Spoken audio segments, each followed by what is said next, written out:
विवाह किसी भी व्यक्ति के लिए बहुत महत्वपूर्ण होता है और स्पेशली जो पेरेंट्स होते हैं वो अपने बच्चों की शादी को लेकर के बड़े चिंतित रहते हैं। उनको बड़ी फिक्र रहती है कि उनके बच्चे का कब विवाह होगा, उसकी जो मैरिड लाइफ होगी वो कैसे होगी, उसमें उसको क्या रहेगा, कैसा उसको सुख दुख मिलेगा। तो विवाह और ये जो दाम्पत्य है, इसको लेकर के आज मैं आपको एक छोटा सा सूत्र बताऊंगी, जिसको आप कुंडलियों पर अप्लाई करिएगा और देखिएगा इसमें आपको जो रिजल्ट है लगभग 99% के करीब जो है ये काफ़ी सटीक बैठता है। मैंने बहुत से चार्ट पर इसको देखा है और बहुत ही सरल सा ये सूत्र है। देखिए, जब भी आप लोग किसी की भी कुंडली देखते हैं और विवाह के बारे में जब विचार करते हैं तो आप हमेशा सीधे जा कर के आप 7th हाउस के ऊपर ध्यान लगाते हैं कि कौन सी राशि है, उसमें कौन सा ग्रह बैठा है, उसका जो राशि लॉर्ड है वो कहाँ पर है। फिर कारक की आप पोजीशन को देख लेते हैं कि गुरु की और शुक्र की क्या स्थिति है D1 चार्ट में। फिर उसी को जा करके आप D9 चार्ट में देखते हैं कि 7th हाउस का जो लॉर्ड है वो D9 चार्ट में जा करके इम्प्रूव हुई है, उसकी पोजीशन केंद्र त्रिकोण में वहाँ पर जा करके बैठा है, या वहाँ पर वो 6th में 8th में 12th में जा करके बैठा है, कौन सी राशि में बैठा है। और कारक को भी आप इसी तरीके से चेक करते हैं। तो ये सारे तो बहुत ही सामान्य से प्रिंसिपल हैं जिनको हर कोई देखता है, लेकिन एक छोटी सी चीज़ है जो मोस्टली लोग जिस पर ध्यान ही नहीं देते या ध्यान नहीं जाता है, जबकि ये बड़ा प्रभाव देता है। पूरी कुंडली अच्छी लग रही है, सातवां भाव भी अच्छा दिख रहा है, भावेश भी अच्छा दिख रहा है, लेकिन ये दो प्लेनेट ऐसे हैं, शुक्र और बुध। उनको जब आप कुंडली में देखें तो उन उनका जो एक्सचेंज है या वो किस राशि में बैठे हुए हैं, इसको देख करके आप 1 मिनट के अंदर किसी भी व्यक्ति के विवाह की स्थिति को बहुत अच्छे से समझ सकते हैं कि इसके जीवन में क्या होने वाला है।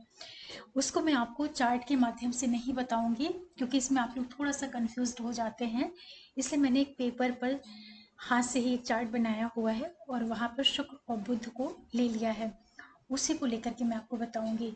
और ये सूत्र मैं आपको समझाऊं उसके पहले आप सभी दर्शकों को बहुत बहुत धन्यवाद बोलती हूँ, आप सबके सपोर्ट के लिए। साथ में जो भी नए दर्शक जुड़ रहे हैं चैनल से, आप लोगों का भी स्वागत है डिवाइन एस्ट्रोलॉजी में। आप लोग चैनल को सब्सक्राइब करिए, लाइक करिए, शेयर करिए और नोटिफिकेशन बिल्कुल ज़रूर प्रेस कर दीजिए, जिससे मेरी वीडियोस आप लोगों को मिल जाया करें। और कमेंट भी क्या करिए तो अच्छा लगता है, पढ़ करके समझ में आता है कि आप लोग क्या देख रहे हैं, कितना आपको पता चल रहा है। तो चलिए मैं आपको एक चार्ट से बताती हूँ। देखिए, ये मैंने आप लोगों के लिए एक मेष लगन का चार्ट जो है वो एक पेपर पर सिंपल मैंने आपको ड्रॉ कर लिया है। अब आप यहाँ पर देख रहे हैं ना, यहाँ पर मैंने जो ये 6 नंबर जहाँ पर कन्या राशि है वहाँ मैंने शुक्र लिख दिया है, और जो 7 नंबर की राशि है यहाँ पर मैंने बुध लिख दिया है। तो आप ना किसी भी चार्ट में चेक किया करिए कि अगर शुक्र और बुध का जो एक्सचेंज हो जाता है ना, राशियों का परिवर्तन हो जाता है, तो दिखने में तो बड़ा अच्छा लगता है कि राशि परिवर्तन है तो ये तो बहुत अच्छे रिजल्ट देगा।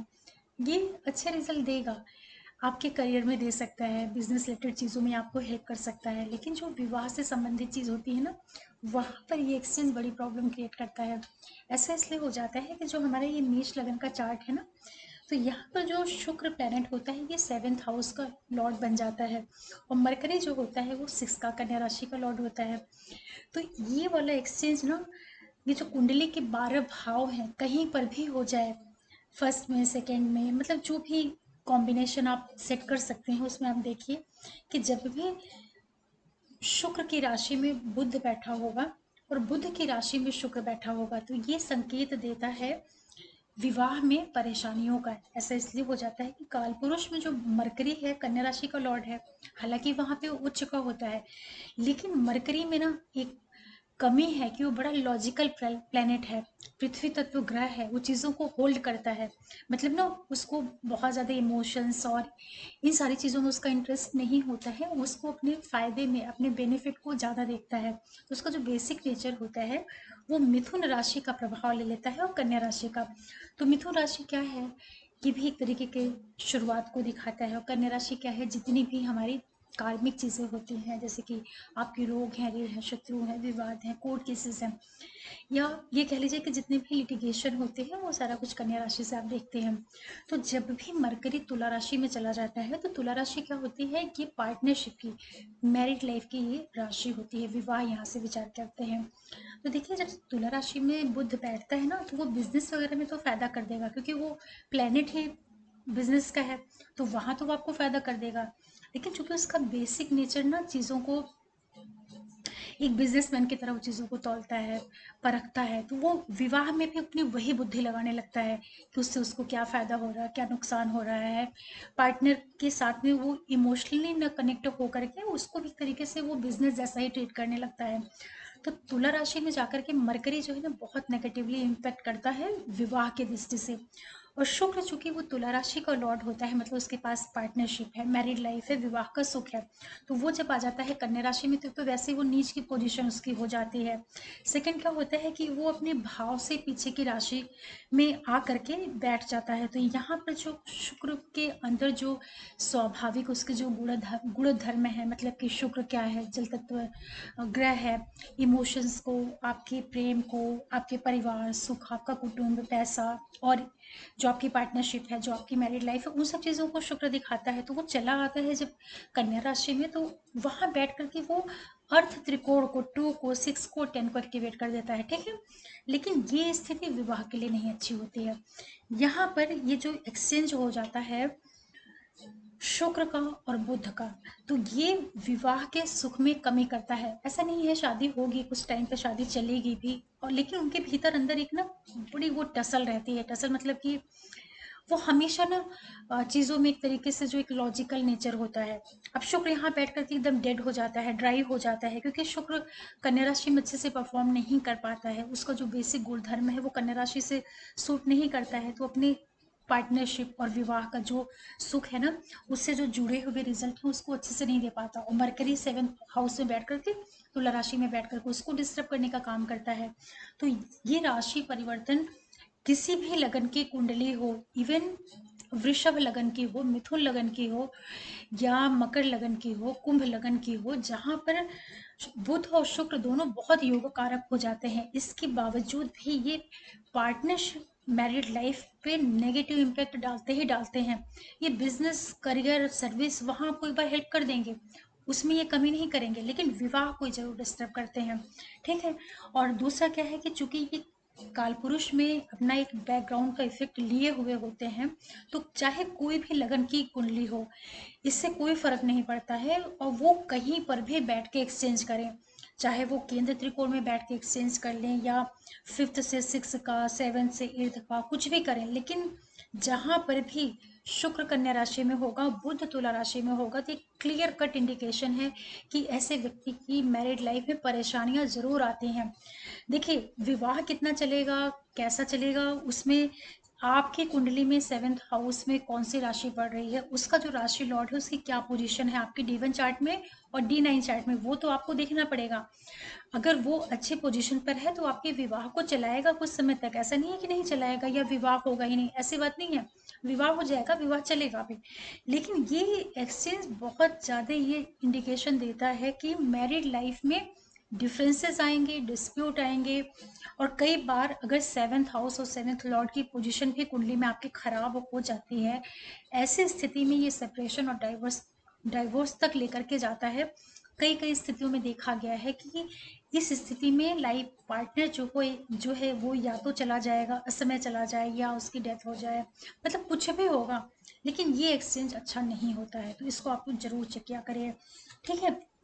ये तो D9 चार्ट की पोजीशन हो गई। अब आप इसको ये भी देख लिया करिए कि शुक्र यहाँ पर कन्या राशि में कौन से नक्षत्र में बैठा हुआ है, और बुध जो है तुला राशि में कौन से नक्षत्र पर बैठा हुआ है।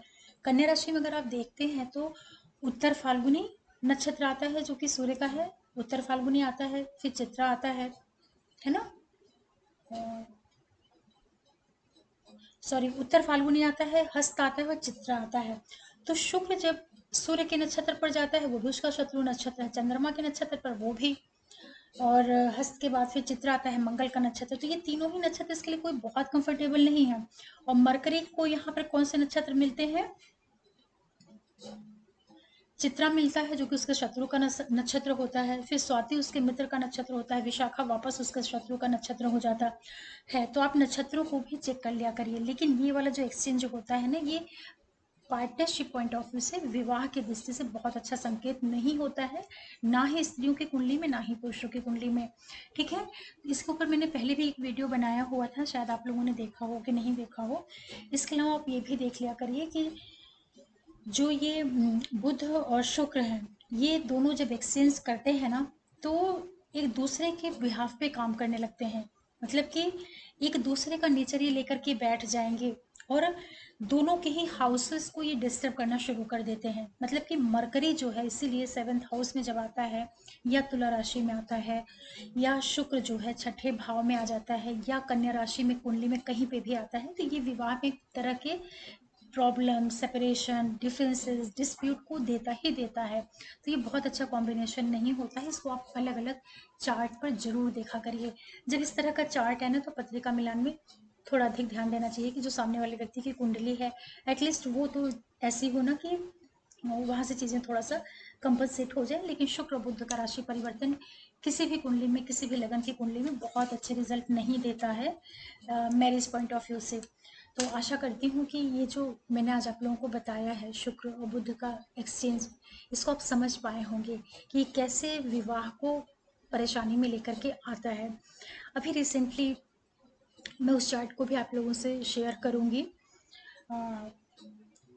1980 बॉर्न लड़की का चार्ट है, उसकी मिथुन लगन है, मिथुन लग्न है उसकी। और उसका जो यहाँ पे 4th हाउस में उसकी सिंह राशि पड़ती है, और यहाँ पर 5th हाउस में कन्या राशि है। तो यहाँ पर शुक्र का और बुध का एक्सचेंज हुआ है अभी रिसेंटली।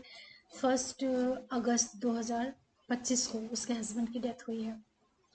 तो ये, और उसकी जो मैरिड लाइफ है, उसमें पहले भी स्ट्रगल थे उसके, तो खैर और भी फैक्टर है, लेकिन इस एक्सचेंज ने उसकी लाइफ में एक कमी दिखाई है। उस चार्ट को मैं आप लोगों के साथ में जरूर शेयर करूंगी। और आप सबके सपोर्ट के लिए बहुत बहुत थैंक्स बोलती हूँ आप लोगों को। और फिर मैं कोई वीडियो लेकर के आऊँगी, तब तक के लिए ओम नमः शिवाय, नमस्ते।